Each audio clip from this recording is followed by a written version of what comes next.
Governor Glenn Youngkin spoke at a Rally for Virginia event on Thursday, where he campaigned for GOP candidate Jen Kiggans.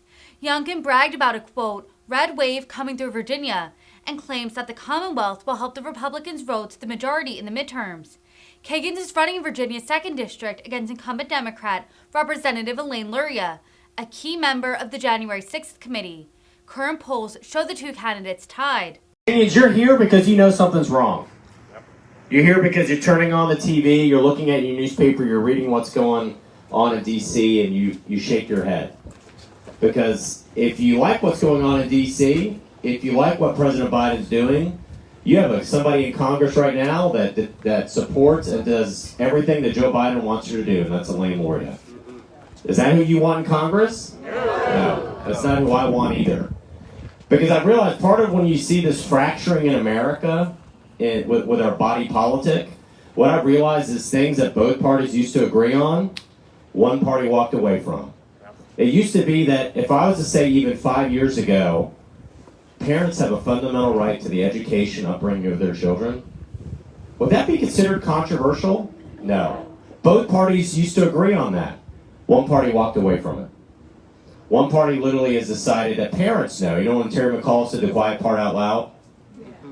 The reality is that they don't think that you have a right to the upbringing of your children, that you should have a say in what's happening in your child's school. The reality is we have leaders in Washington, D.C. and on our local school board that think, yeah, you can't give your child so much as an aspirin without getting parental permission. But we could change your child's gender and not even give you so much as an email notification. Does that make sense to you? No. Used to be that both parties would agree with the best way to fight violent crime is to get repeat violent offenders off our streets and defend the police, not defund the police. Now that's considered controversial because one party walked away from it. And it's been so frustrating as your Attorney General to have seen so many of these criminal first, victim last policies and the impact they've had. I remember talking to a business owner in Richmond who had his small business damaged during the rioting in 2020. I said, how's it going? Are your customers coming back? And he said, you know, it's really, really easy to wash away graffiti. It is so hard to wash away fear. And I got to tell you, as I traveled this Commonwealth to meet with so many people who are the victims of crime and live in high crime areas, right now they're looking over their shoulder in fear. What should not be the law-abiding looking over their shoulder in fear, it should be the law-breaking. And this criminal first, victim last mindset we've seen that has taken over the far-left Democratic Party needs to end, and it needs to end in Washington. And then finally, the idea that we're just an exceptional country. I recently had the New York Times call me, and that's when you say I'm sorry.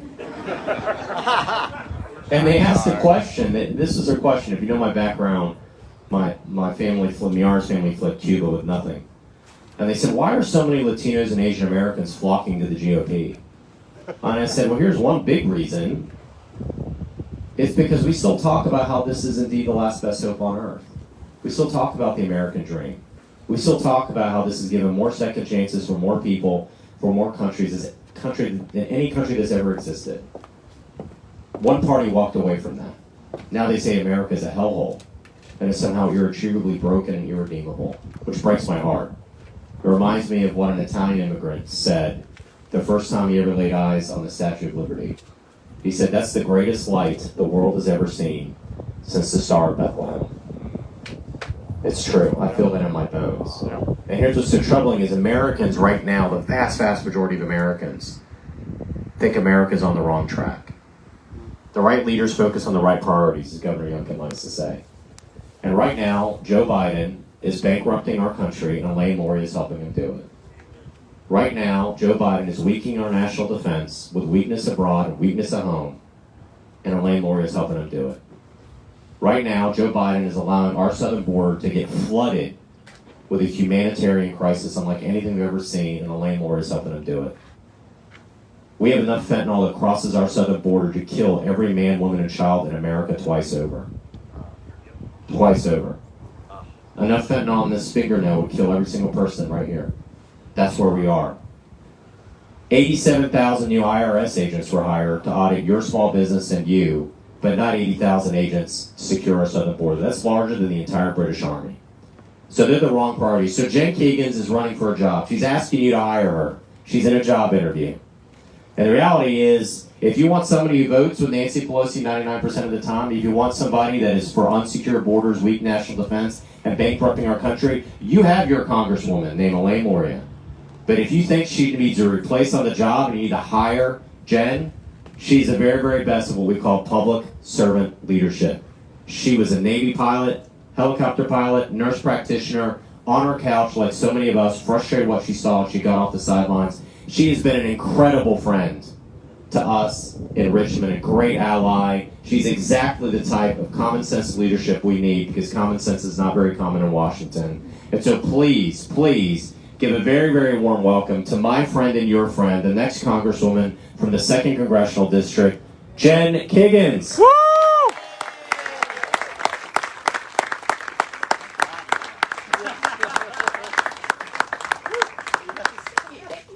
Gosh, Jason, intro gets better every time. And thank you guys for being here today. It's awesome to see so many familiar faces and smiling faces. And special thank you to Brian and Teresa Mullins for hosting us today. So give those guys a round of applause for being here without them. So thank you. Gosh, we're down to 4 days to wake up.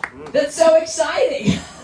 So this time next week, we will have taken back our 2nd Congressional District, and we will flip the U.S. House, and we will be starting to get our country back on the right track. And it's been a long road. We've been campaigning for, 20 months, I think. So we have come a long, long way, and I certainly would not be here without so many of you all and so much support and love from people who are frustrated, just like I'm frustrated. But we've run a campaign that I am so proud of. And I have to wake up in the morning of November 9th and feel good about what we've done and the work we've put in and say, we ran a great campaign. I am so proud. And I am so proud right now of the positive campaign, the factual campaign, the campaign that I want to be an example for others to follow. I feel like that's really what's wrong these days. I look at my opponent in the race she's been running. So much negativity, so much lies and misinformation. It's been frustrating to watch. But I'm proud of the work we've done. I think you should lead by example. I think it's what's wrong with politics. I think it's what's wrong with the country. So thank you guys for your help with letting me do what I wanted to do, which was to run a great and positive campaign. And we're going to see the results of that on Tuesday, because people are going to come out and vote because people are tired of that same negativity like I am. Like I was in 2019 when I got off my couch for the first time and yelled at my television, and that is a very true story. Hated what I saw. I hated how we were doing politics, and gosh, we've come a long way. But when I won in 2019 in that state senate race and I showed up in Richmond, I had a front row seat to what I always call the danger and insanity of one-party political rule. And that was, we had a Democrat-controlled Senate in Richmond, we had a Democrat-controlled House, we had Ralph Northam, the governor's mansion, and we saw what was a jewelry store smash and grab, right? When those guys could come in, the Democrats could come and they could pass whatever legislation they wanted. And no matter how hard we fought in the minority, how many great speeches we made, how great we debated, we would lose on issues that I had gotten off my couch to fight for. Things like our constitutional rights, fights for life, fights for my kids' education, their curriculum, fights for our law enforcement and backing the blue, fights for keeping our taxes low, government out of our lives, and fights for how we conduct our elections. So things that I really cared about, and we lost, and I had to sit through that, and it was so frustrating that it motivated me to run for Congress this year, because it's the same fight that we're seeing up in D.C. We've got a Democrat-controlled House, we've got a Democrat-controlled Senate, we've got a Democrat in the White House. Still the same danger and insanity of that one-party progressive political rule. And people are so upset. We knock doors every day. I love knocking doors, but it's my own personal poll and listening to what people say. By far and away, they tell me the country is going in the wrong direction. And when I push them and ask them why, they'll start talking about the economy. They'll start talking about gas and grocery prices. People are now, I have a lot of friends texting me pictures in the grocery store. Hey, my oatmeal was $1.79. My oatmeal is $5.99 today. This is ridiculous. We can't continue down this path. And it's a direct result of the wasteful spending and the disastrous financial policies that have been put in place by the Biden administration, supported by the Speaker of the House, supported by my opponent, Elaine Maria, 99% of the time. That's got to stop. And we're going to stop it next Tuesday. But, we've run this entire campaign for many months now off restoring American strength. And every time I speak about the 4 areas that are important to me and that motivate me and all of you. But restoring strength in our economy by saying no to the trillions of dollars that they have literally spent on The most wasteful of things, $80 billion hiring 87,000 IRS agents, the money that they spend towards progressive Green New Deal policies that are harmful and hurtful for us hardworking Americans. We've got to put an end to that and restore strength in our economy, become domestic energy producers. We can do these things, but we've got to flip the house to do it. And then we need to restore strength at our border. I know Jason was just talking about just the crisis with the drug trafficking crisis, and I was able to go visit the border and with other Republican women running, and just seeing the humanitarian crisis that is occurring now, especially with women and girls who come across the border. 9 out of 10 either raped, sexually molested, or human trafficked. We've got to stop that, and the Republican women are going to get that done this year. We've got to secure our border, restoring that strength, supporting our Border Patrol agents.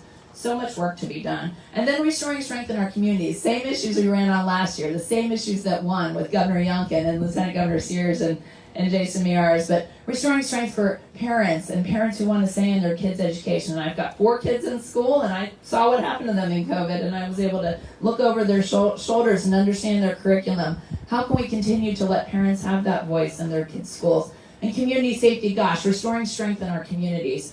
There's a lot of families out there who are suffering crime right now in our unsafe communities. We don't have the police patrol in my neighborhood like we used to.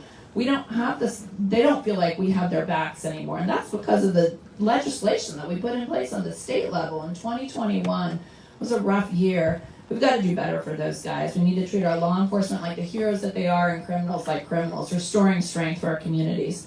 But then also restoring strength in our military. That's the most personal reason I run. And I love to talk about it every time. But you know, not only am I the daughter of a Green Beret who served in Vietnam, and my grandfather was a postalman in World War II in the Navy, and my husband was an F-18 pilot for 20 years, and I was able to fly H-46s and H-3s for 10 of the best years of my life. But now I have children who serve. I have a son who graduates in May from the Naval Academy, who finds out in 2 weeks if he gets to go to flight school or not. That was his first choice. And then I have a son who's a Navy ROTC at VMI. So my children have now chose to serve. My daughter's a senior in high school this year. She's applied to the Naval Academy and VMI, so we're waiting to see where she'll go next as well. So it's so important to my family. My whole life has been about service, and my family's life has been about service. But I think of our military now, and I think especially what's happened to our active duty military on these fixed incomes and the disastrous policies that are affecting our military families. They can't afford the gas and grocery prices. They're already eligible for things like WIC and food stamps. The small pay raise we gave them in January comes nowhere close to the rate of inflation that they're suffering through right now. We have commanders that have told me we are carpooling our enlisted sailors to work and changing their watch schedules because they can't afford to come to work by themselves. So now it's literally impacting national security and watch schedule changes because they can't afford those gas and grocery prices. We have to do better. Not only that, we remember the chaotic withdrawal from Afghanistan. I speak about it every time I talk, and those 13 servicemen and women that we killed that day with the political theater, because Joe Biden wanted to get that done on September 11th. Well, you killed those guys, and the blood of those guys is always going to be on your hands, and we're not going to let you forget that. Because those of us who have served and who have family and friends that served, we remember what you did, and you made our world less safe. We saw what happened with Russia invading Ukraine. We know that China is waiting and watching with Taiwan. We see, who watched the news this morning, we've got North Korea shooting missiles over Japan with much more frequency.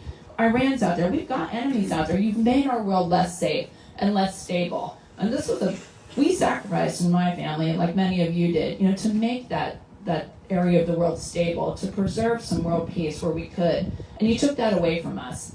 Not only did you take that away from us, you put my kids at risk. You put my son, who's going to go fly like his parents, and my other son, and my daughter. You put my kids at risk. And they're friends, and I think of that. So now I'm a mad mom, right? Now I'm a mom on a mission, and that's not somebody you want to mess with. That's right. So we're going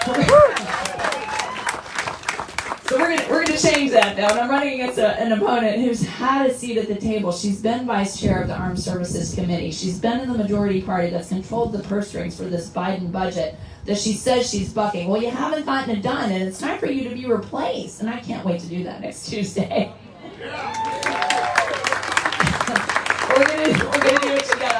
I'm super excited because it has been a long road, but 4 days and a wake up. So we're gonna get this done. But I'm here to tell you what I need from you guys, because I feel like my awesome team, we've been working for many months, but Now it's your turn. Now I need you all to help me do some of the work. And the thing we need the most from you all is to go vote, right? That is by far and away what you got to do. You got to show up. You got to bring your friends. You got to bring your family. Because what's also in the news about how tight this race is, right? Every day there's another news outlet that's talking about we're neck and neck, we're 50-50, or the CNU poll had us at 45-45, 8% undecided. So if you know people who are maybe leaning the other direction or they vote both ways, go talk to them. Because we need those guys. We need those independent voters. We need those Democrats who feel like they don't have a home anymore. It's going to be that tight that each and every vote is going to count this year. And if everybody shows up and votes, we win next Tuesday. So get out there and vote. We can go early. Early voting is on Saturday and then definitely next Tuesday if you missed that. But get out and vote. Whatever you guys can do too, just to help the last minute, share our emails, like our social media, share that, grab a yard sign, grab a magnet. There's little ways you can help. If you want a door knock phone bank, we're doing that from now until Tuesday. So, and thank you to those of you. I know so many of you guys here have already helped. So we really, really appreciate that. And then I just need you to be excited and enthusiastic because we are going to get this done on Tuesday. So 4 days and a wake up. It's going to happen. We need you to be excited and enthusiastic because we're going to flip this seat. We're going to fire Nancy Pelosi as speaker. Which is going to be very exciting. And then we're going to flip the U.S. House. And we're going to start to get our country back on the right track. And it's going to be a process. And you need to be a little patient. We're not going to wake up on November 9th. It's going to be a new thing. It's going to be a process. But this is step one. Actually, step one was last November when we did it in Virginia. This is one of the first steps is next Tuesday. So we're going to get that done together. We're going to work hard. And I can't wait to flip this district. But I want to close with a quote from my dad. And if you go back to 2019 to my first political ad I ever got to make in the state senate, I'm running in the scene, and my dad's voice is speaking, and he's still alive, and he says, "America is the greatest country on earth, and it is our duty to serve and defend her when called on to do so." And that's been my calling, and it's a tradition that I'm proud to continue in my family. I'm proud to continue in my community, but my whole life has been about service to my country as a Navy pilot, service to my family as a mom and as a Navy spouse, and service to my community as a nurse practitioner and as a state senator. And it will be the honor of a lifetime to serve you all next and to represent this district as the next congresswoman from the 2nd District. But thank you so much again for having me. I appreciate everything. Make sure you guys come to the party next Tuesday. It's going to be a great victory. And then it's a great honor today to have with us a mentor, a person who's become a friend, a person who leads by example, who I am so honored to have his support. He got it done last November, and just watching the campaign that was run last year, we are so proud of the work he's doing. It's a different day in Richmond. Our Commonwealth is absolutely getting back on the right track. I'm honored to have his help and his support, and I think he's here, but please help me welcome our governor, the 74th governor of the state of Virginia, Governor Glenn Youngkin. Hey, thanks for coming out. Thanks for coming out on a Thursday, and I hope you're all going to stay and have lunch because this place is awesome. But I just want to thank everybody coming out for Jen because this is the moment. Right here we are, 5-day stretch. That's it. We got 5 days to go win this thing. 5 days to make a big statement that we are going to send Jen Kiggans to be part of the majority in our House of Representatives. I mean, this is what it's all about. I said so many times last year that the road to the majority in our Congress is going to come through Virginia, and here it comes, right? This red wave that they found its headwaters in the Commonwealth last year is welling up across the nation, but I'm telling you, it is welling up across Virginia, and it is so much fun to see because you all can feel it happening right now. Just like last year. It's just like last year where there was all of a sudden all this kind of skepticism over the summer. Well, I don't know. Listen, they said the same thing last year. Said no Republican can win the governor's race in Virginia. The suburbs are too blue. Media's too strong. They forgot to ask the voters. Is what they forgot to do. And I just said to everybody, there's no way the Commonwealth of Virginia, I mean, the place where life, liberty, and the pursuit of happiness was breathed into our nation. We are going to elect a Republican governor, and I just want to thank all of you for hiring me. Thanks for hiring me. Yeah. So one of the clear realities is that Jen Kiggans rocks. That's one of the realities. So, she went to work for all of you. And she understands that you don't work for her, she works for you. And that's one of the key principles that she's going to bring to Congress. She understands that government is of the people, for the people, by the people. Not to tell the people what to do all the time. That's what she understands. And she went to work this last year with us, locked arms, and we got $4 billion of tax cuts done. We got a record education into schools and started down this path of reestablishing excellence in our schools and getting hold of our curriculum so that we, in fact, can teach our children how to think. That's an amazing thing. And oh, by the way, she was standing there on the steps of the Capitol when we signed a bill to empower parents to make decisions about whether their children wear a mask or not. That was Jen Kiggans right there with us. Right there with us. She understands that we have to back the blue. That in fact, if we don't back them, they won't be there to back us. And in fact, when we see danger, they run to it. They put on a bulletproof vest every day to go to work. And that she therefore helped us carry bills that had $400 million of funding to have a record pay increase and $75 million of funding for training and equipment. And you can feel this pendulum swinging because we have to back law enforcement. And Jen understands that America can actually deliver peace through strength. This is what she understands. We see it every day. We hear it fly over us here in Hampton Roads. I grew up listening to Oceana unload and load every day. This is what we know, is that we must have strength in our military, and therefore we will have peace. And she understands that. I mean, this is an easy one, folks. It is an easy one. And Jen Kiggans is going to do an extraordinary job. Because at the end of the day, she believes in you. She believes that America's best days are in front of us, not behind us. She knows we're an extraordinary nation. We're a nation that, in fact, is defined by freedom and liberty. We're a nation that, in fact, gives everyone an opportunity. And through that freedom and liberty, we can lift up all Americans and all Virginians. That's who I want representing me, and that's why I'm for Jen Kiggans. That's why I'm for Jen Kiggans. So we know how to do this. We know how to win elections. We know how to win them. And right now, these last 5 days matter. Now, we're not going to California, Virginia. Trust me, we are not. We are not. We are not. I love that sign. We are not going to California, Virginia. Over the next 5 days, we got to go do the work, because this is it. This race is neck and neck. You know, Jen just took you through some of the data. It is neck and neck. It's right where we were last year. In the last week of the election, we broke out. Last year, we broke out. Why? Because everybody did the work. Everybody understood that a candidate doesn't win this election. We win this election. And so it's time to get together. How many of you voted? All right, that's pretty good. There's some who haven't voted yet. That's great. Get out and vote. If you haven't voted, get out and vote. But also, here's what I want you to do. 10 friends. We did it last year. 10 friends. Go home tonight. Write down 10 friends' names, not people who are here. They don't count. Make sure there's 10 people who you can either persuade or will vote the right way. And then obligate them to tell you when they're voting. They're going to vote tomorrow. They're going to vote next Tuesday. They got to get out and vote. And bug them every day until they have gone to vote. And if they haven't voted by next Tuesday, go pick them up in your car and take them with you on November the 8th. And let's get this thing done. Because everybody sees what's happened. They can feel the momentum. The momentum is unbelievable. You know, it's like a NASCAR race. I kind of like NASCAR. I was in Martinsville last week, and it was pretty cool. But it's kind of like this NASCAR race, you know, and you got Luria kind of putting along the inside rail, and here comes Jen on the outside. And you can feel it happening, and all the other side knows how to do is bang into you and scrape paint. That's all they know. They go negative immediately. Why? Because that's what they know. And the reality is that Jen's on the right side of every issue. Low taxes, strong military, parents mattering. She understands that we have to stand up for law enforcement to have safe communities. She's on the right side of every issue. And therefore, the other side can do nothing but go negative. Because when it comes right down to it, when people sit around in their kitchens at night and they discuss those things that matter most, they know that Jen Kiggans is going to be there working for them. This is why this matters right now.